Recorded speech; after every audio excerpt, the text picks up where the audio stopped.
আছে। এই যে আঙ্কেল, আপনারা আমার বাবার সাথে মিশবেন না।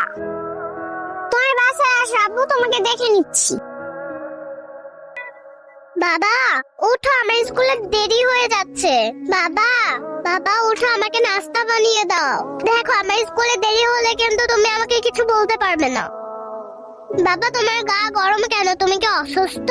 বাবা তো এখন অসুস্থ, হবে কি করি? হ্যাঁ জাহিদ সাহেব বলেন। মিস আমি আসলাম।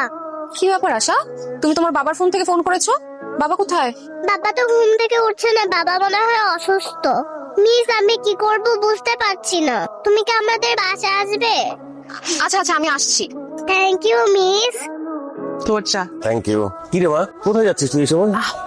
বাবা আমি একটু আশাদের বাসায় যাচ্ছি। আশাদের বাসায় কেন? এখন তো পড়ানোর সময় না।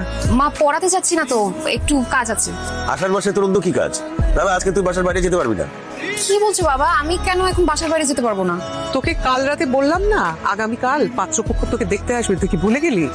মা সেটা তো আগামীকালকে আসবে, আজকে তো আর তারা আসছে না।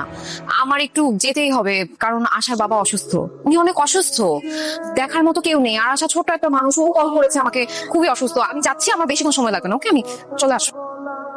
মিস বাবা আমার জন্য এত কষ্ট করে, আমি তো বাবার জন্য কিছুই করতে পারলাম না। কে বলেছে তুমি করতে পারোনি? তুমি এই যে বাবা অসুস্থ হওয়ার পর আমাকে ফোন করেছো, আমি এখানে চলে আসলাম, এরপর দুজন মিলে বাবার সেবা যত্ন করলাম। বাবা দেখবে খুব তাড়াতাড়ি সুস্থ হয়ে যাবে। মিস তুমি খুব ভালো, থ্যাংক ইউ। ওরে বাবা, ইউ আর মোস্ট ওয়েলকাম। তুমিও একটা লক্ষ্মী মেয়ে। জানো মিস, বাবা না বিয়ে করতে চায়, কিন্তু আমার ওই মেয়েদেরকে একদমই পছন্দ না। শুধু আমার তোমাকে পছন্দ। তুমি কি আমার মা হবে?